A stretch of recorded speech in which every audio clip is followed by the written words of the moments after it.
Welcome to My Guide to a Good Life, episode 1 of my podcast. My name is Shirley Sherry, and before I get to tell you about myself, I want to thank you for your support and encouragement. All of you on Instagram, TikTok, YouTube, and Facebook have told me one thing, that what I have been talking about is what you needed to know. Most of you are smart. You know what you should and shouldn't be eating. Our traditions and our cultures have influenced us in making choices with our food. Our environment has made it difficult for us to adopt a healthy lifestyle. My job is to inform you and not influence you, because knowledge is important for you to make the right choices, what to eat and what to buy to prepare in your kitchens. Food is not meant to die for. It should be tasty and nutritious.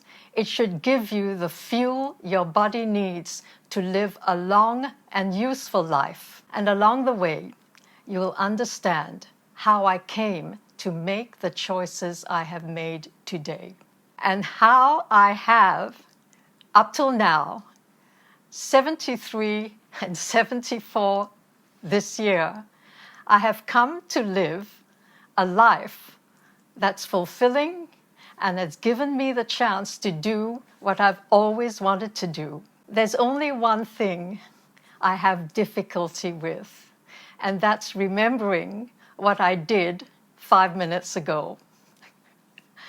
So where was I? Oh yes.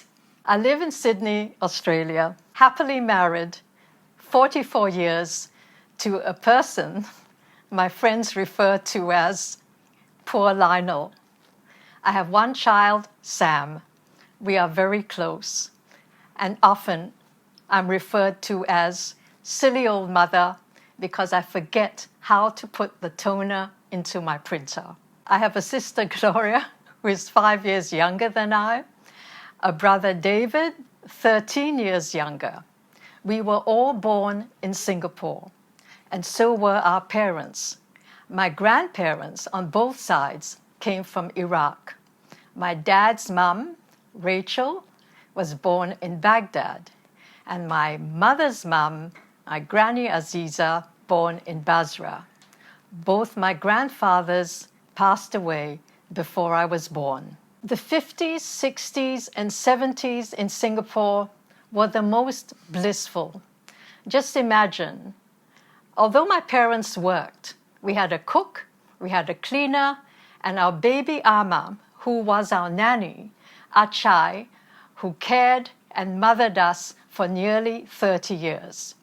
We had a family that was musical, many friends, and we enjoyed all the festivals and cultures in Singapore, from Deepavali, Thaipusam, Ramadan, which we called Hari Raya in Singapore, Christmas, New Year, and we were together for every feast that they celebrated and for all the Jewish festivals that we celebrated. There was food 12 hours a day on our table, and everyone talked about food, money, but not so much about health. So picture our typical evening dinners on the weekends.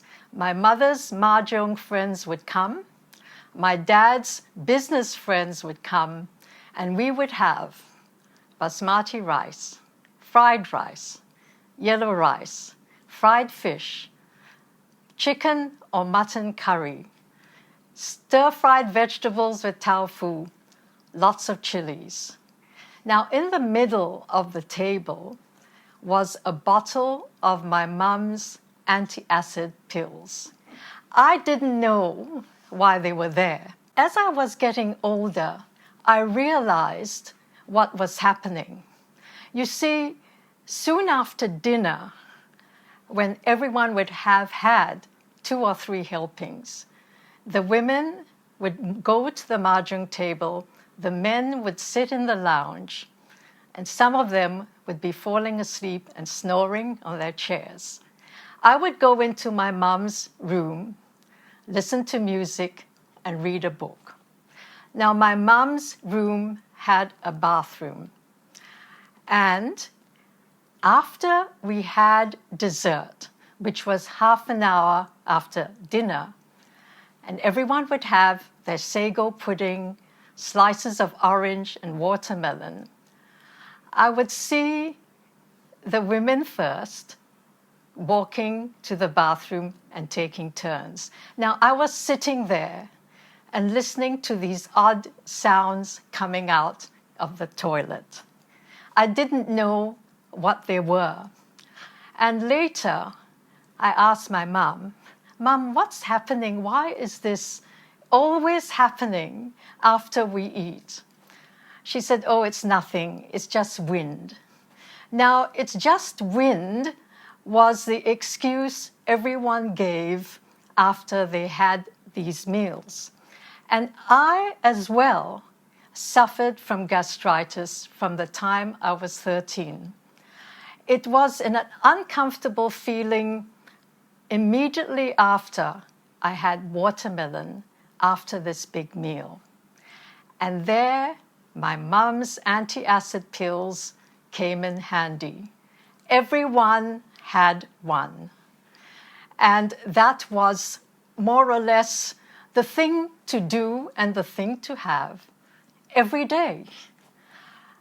As I grew older, I kept thinking, why was this such a common thing? Why did we all feel uncomfortable after dinner? And so I asked my mother again, why do people have big tummies? And she really said, "Oh, as we get older, this happens." And of course, the all-time explanation of wind. I began to get curious.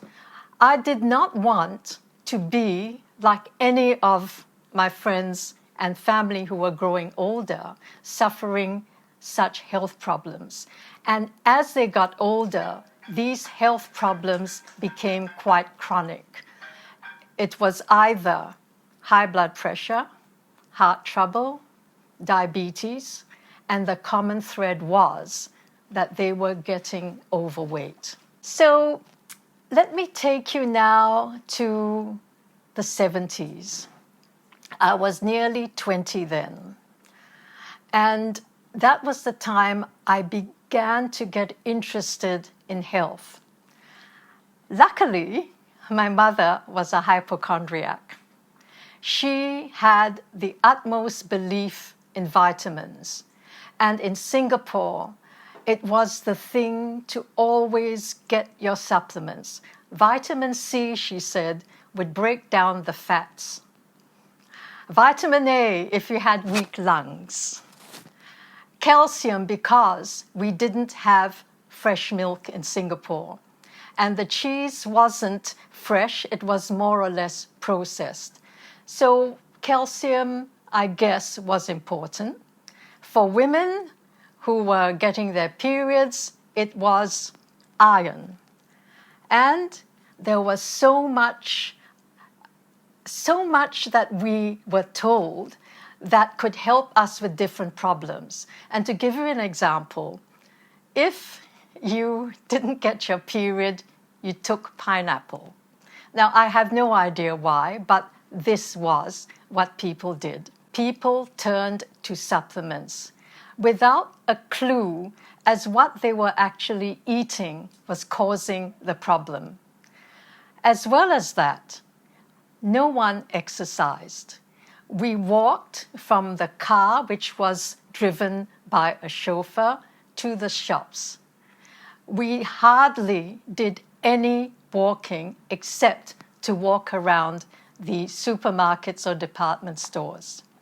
The one thing that saved my family's friends and my family was the connection that they had. There was a lot more talking. There was a lot more interaction. Everyone called each other. How are you doing today? And we did see each other. If someone was ill, we would visit them. So that was something that we don't have today as well. And that is so important for our mental health. But we still had incidences of mental conditions where depression or anxiety or stress was given the term nervous breakdown, and nobody knew how to deal with it. So I was at that time getting ever more curious about what makes us ill and what gives us all these feelings that don't seem right. It didn't seem normal that after you eat, you didn't feel good. I kept reading books. My mother bought a lot of them. Unfortunately, she never read any. She left them in her cupboard and sometimes hid them, afraid that I would get to know too much and maybe tell her that what she was doing was wrong. But I learned about anatomy. I learned about what happened to the food we eat. And I learned why we would suffer from vitamin deficiencies. Now, I don't think anything's changed today. We haven't really gone forward. We are now the most well-fed but undernourished because everything around us is telling us there's food to die for. There is food you can buy that's cheap that would fill you up. There is food in the supermarket. You can dial your dinner. You can buy ready-made boxes of food that you can prepare. Now, all this is not cheap. And plus, when you start eating this type of food, you will inevitably need to go to a pharmacy because you won't be feeling good. And somehow or other, every pharmacy the shelves in every pharmacy are full with fiber pills, antacid, pills for reflux, pills for bloating, pills when you overeat. Now, isn't that a condition of what you've actually done to yourself? And the pill is not going to fix it. In fact, the more antacids you take, the more you compromise your kidneys and the more you will lack vitamin B, because vitamin B doesn't work very well the more of these pills you take. So again, my reading, trying to understand, but still not getting anywhere in my 20s. I was still on antacids. I carried them everywhere. It didn't connect with me that the sweet desserts I was eating after a meal was causing this disturbance in my stomach and my abdomen. I had a really good life. In my 20s, I worked in a newspaper. I sang at night. I helped my father at the stock exchange. I did have enough rest, but I didn't have that energy I needed to go on. For example, singing right up to 12 at night and coming home, I was exhausted. So going further now, I was nearly 30. And that's when I met Lionel. And I don't know, was that a good or bad thing? But we got married and I went to live in Sydney. Now, this is one of the most traumatic times of my life.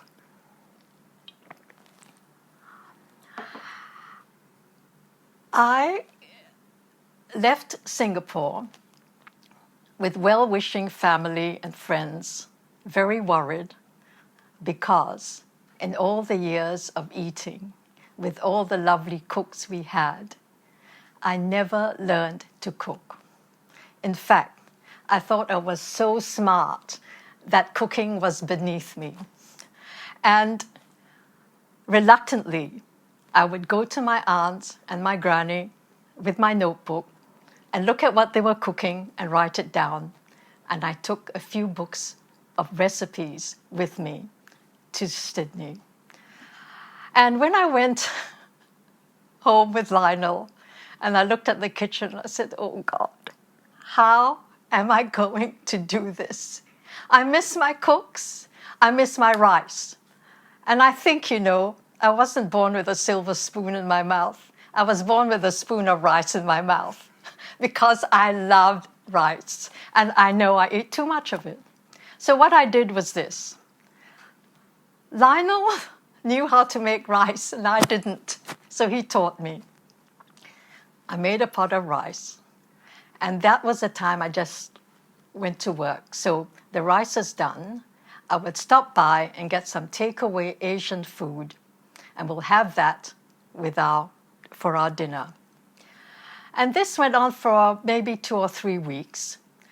And then Lionel gave me a book called Diet and Salad by a doctor of science called Norman Walker. And when I looked at the title, and I'm saying, this doesn't apply to me. My mother said salads were too cold. So we didn't have salads in Singapore. And the most we had was a few slices of cucumber because of the chilies we ate. They were supposed to cool us down. So diet and salad, what good would it do me? Lionel said, just read it. And there, although Norman Walker was a bit obsessive, he believed, and this book was published in 1949. I read it in 1981, and I got married in 1980. So I guess it was closer to 81 that I fully understood what was in this book. His theory was that everything we do, everything we eat, has an impact on the colon. Now they call it the gut. And now it's in fashion, but then it wasn't. When you said colon, everyone would say, ooh, what's that? I didn't know where it was. And this book and another book he wrote called Colon Health had illustrations of the digestive system. And when I saw that, and when I saw what he was saying, and when I read what he was saying, there was one thing that stuck. Fruit after meals ferments and causes acidity in the stomach. Well, what do I do now? I'm going to try it. Instead of having my fruits after a meal, which I normally did, I made a habit of squeezing fresh orange because Dr. Walker said, nothing in a bottle, everything fresh. We bought oranges. I squeezed them, I put a little bit of lemon, and I drank it diluted every morning. And I was sitting there just before I was going to work, waiting for my stomach to start forming acid reflux, which my mother said, never have fruit on an empty stomach. It will give you diarrhea. So I was waiting for the diarrhea. It didn't come. And I felt good. And in the book it said, wait half an hour before you eat. So I thought, I'll quickly do my juice, I'll have a shower, I'll change, and I'll be ready to have my cup of tea or toast or whatever. And that is what I did first. In a few days, doing the same thing, there was no more antacids in my handbag, and I felt good. So I thought, maybe this guy has got more sense than I think. I read on. He went on to say that raw vegetables, raw fruit will give your colon the fiber it needs to get rid of the waste. Now, going back again to Singapore, what was the first thing our doctors asked us? Did you move your bowels today? Now, they don't ask you this now, but there must have been something in it because most of the people I knew then were constipated. And after reading this book, I realized we were not having enough fiber. Our food was mainly carbohydrates, the rice, was mainly refined starches like cakes and Malay puddings. And there was a French patisserie my mother was crazy about. All she did was bought all of these cakes, and that's all we had for afternoon tea. And that made us constipated, and that was the reason we had to take this vial milk of magnesia once a week so that we could go. And the famous word was, "Did you make big ones today?" So the big ones, when they didn't come for one day, bang, milk of magnesia that night. So when I read Dr. Walker said, we just need fiber. We never had that. We never had salads. We never had nuts. When we ate an apple, we peeled it. And that was such a little bit. And we didn't drink enough water. We drank soft drinks. So there's water, fiber, salads, fruit, no processed foods. Starches constipate because they don't go down well. They stick in your colon when there's no fiber to push it out. There was something else which put me off in this book. Dr. Walker said you had to have a colonic, an enema, where they stick a tube up your backside, pump water in, move it around in your lower colon so that it moves the fecal matter, which he said would be impacted. So the term impacted fecal matter made me shudder. Was this really what was in my colon? Was this causing me to get colds frequently, to feel tired, to feel like I couldn't be bothered to do anything? And he was right. I didn't have colonics because I was too shy to go and have one. And truthfully, it scared me. So we slowly, and I'm telling you, it was slow. It took me a long time to get over these habits that were with me since I was a child. And I suggest, if you ever want to change your diet, not to be impatient with yourself. Have a sense of humor about it, because you will fail. You will do the wrong things, and then you will hate yourself. But don't do that. You can do this slowly.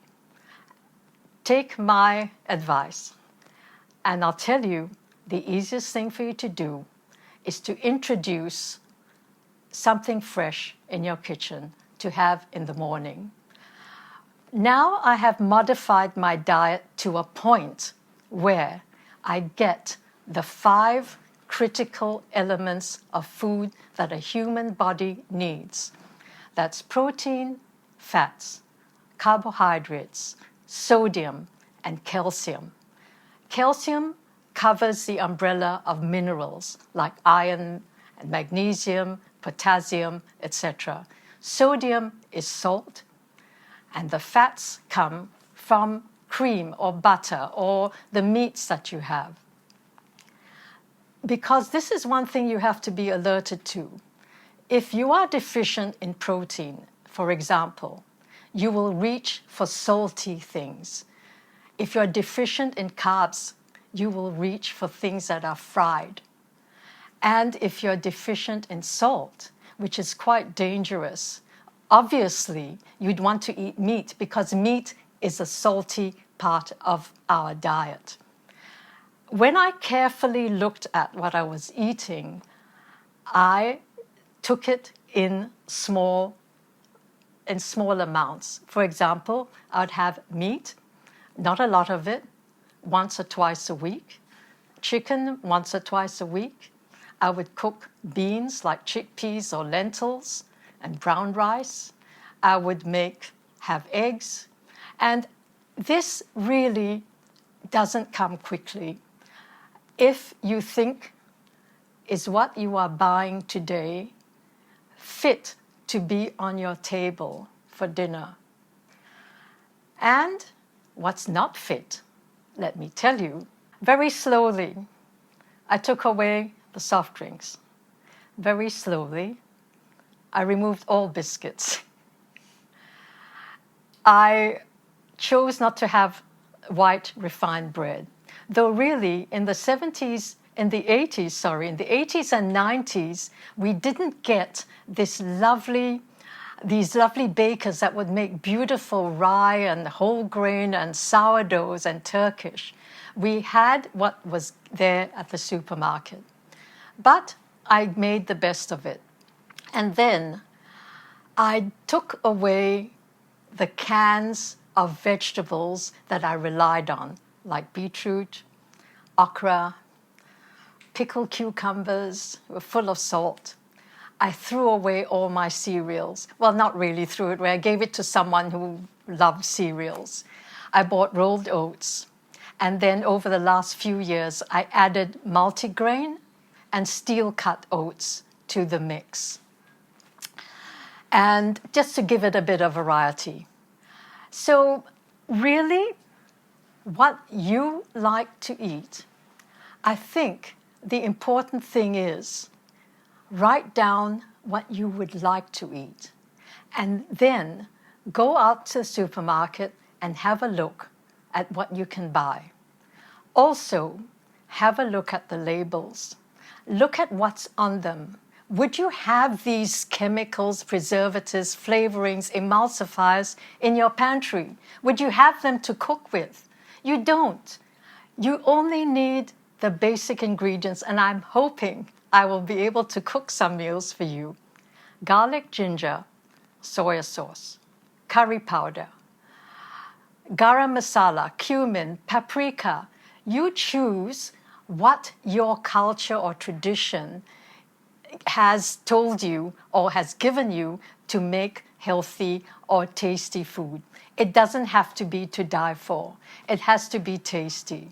Then have in your fridge at least 1 or 2 salad vegetables and a few fruits. I prefer the citrus in the morning. I also think that what I've been doing the last 10 years, I have adjusted to Dr. Walker's diet. I peel off the skin of grapefruit and have the pith. And recently I read that the actual pith of the grapefruit and orange contains the most valuable plant compounds, the most valuable antioxidants that you could find in any fruit. So there's a clue. You know when you eat it if you're going to feel good or not. If you don't have it. Try another fruit. It doesn't matter because everything that's raw and fresh, and if you eat this on an empty stomach, you will get the benefits. You have the time. Not Netflix, please. Nutrition. This is so important. We have the time. I see everyone on their phones. Surely you can give up an hour. And I know you can, because I've seen the people I used to work with. They suddenly find the time to visit someone who's sick or a family member who's sick in hospital for hours. And when you tell them to prepare the food, they'll say they don't have time. So don't make your time only for disasters. Make your time for yourself. You need this. Now, I know I told you I can't remember what I said today. Now, I will take you back to where I was working, because this was where all the information I had here and what I'd written down, this was where I got that information. And as luck would have it, I worked in a hospital, not with sick people, but in payroll. And in payroll, I would see people from all the departments, from the cleaners to the theater orderlies, to the nurses, to the specialists, to the high-ranking administrators, and I got them to talk to me about their life, in between talking about their money. And they trusted me. So as we got to know each other, I got to know their food habits.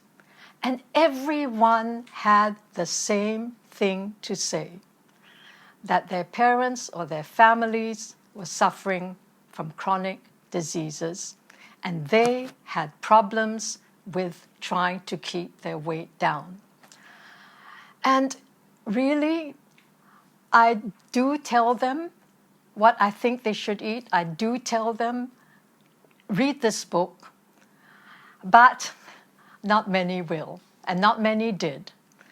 And I would see this migration of my colleagues to the drink dispenser at 3 every afternoon to get a can of Coca-Cola, because they were fatigued and because they had a lunch that was too full of everything that was not compatible, and it would either make them lethargic or lose energy at that time of the day. And then I realized you can't tell someone that what they're eating is wrong because they take it personally. You have to know, and you have to want to, before you will get that advice. You need to be open to a suggestion, especially if it's got to do with food. I tried hard, I did my best, but it came to a point where everyone at work was scared to show me what they were having for lunch.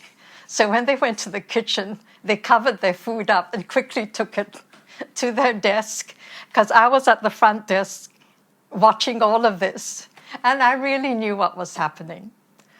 Now, you would not think that someone like myself would be capable of doing this, but this is what I did.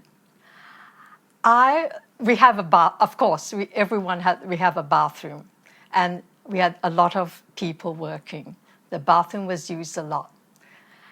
And I can detect if someone was eating badly by the aroma of their pee, importantly, and I could tell who they were. So I put this together, and it all gelled with me from what I was reading. And of course, from Dr. Walker's books, which I read in the 80s, I took down notes from the radio. I cut out newspaper articles. I interviewed medical researchers. I made a point after work to see anyone that seemed to be eager to talk to me and take notes from them. Now, I didn't know that I would be doing this. This is 40 years of work in a hospital, 9, not to 5, sometimes till 7, because I never went home until I knew I had finished what I had to do. So every day for 40 years, I worked, I went home, I typed out my notes, and I put them in a filing cabinet in different folders. Did I know I was going to do this? I didn't in the least think that I would have the time, or when I retired, to have the energy to do videos, to write a blog, to interview people, to go out and try and look good, try and look a little bit younger than I am, and do this. So when I started Shirl's Pearls in 2021, I didn't know where it would lead me. But somehow at the back of my mind, my subconscious was directing me to this path because I was prepared for it. I was prepared to talk about this, and I'm prepared to talk about it to you to help you. So first, this is episode 1, and we will go on from there. But before I go on to the next step, I want you to do this. If there's anything that's bothering you with your health, it can be a little thing, But if it's been going on for a while, please have either a blood test or see your doctor to see what is wrong. And it could be nothing. And if there is something wrong, it can be easily fixed. Hopefully. The other thing is, have a dental checkup every 6 months. Gum disease can be the most dangerous because infection from your mouth travels to every part of your body. And you need to protect your teeth and gums, and they need to be checked. So with a blood test, you will know if you're deficient in any vitamins. And therefore, you will not go to the pharmacies and spend money you don't need to buy a vitamin that you may not be deficient in. At least have that knowledge and awareness of your body, and you have an awareness of what you need and what you don't. Supplements are not meant to take the place of food. Supplements are meant to be taken as well as food if you need it. So we'll go through one by one the steps you need to take every day. Be prepared. You need to know why you want to change your health for the better. If you're happy with what you're doing and you're not bothered with all of this, it doesn't matter. Maybe there'll be a point or two you can take from what I say, and maybe you could use it, and maybe you can help your children or other people who might need some help. So for now, I'll say see you soon. Look after yourselves and be careful. Have a sense of humor. Laugh a lot. Smile a lot. Oh yes, I forgot to tell you, exercise.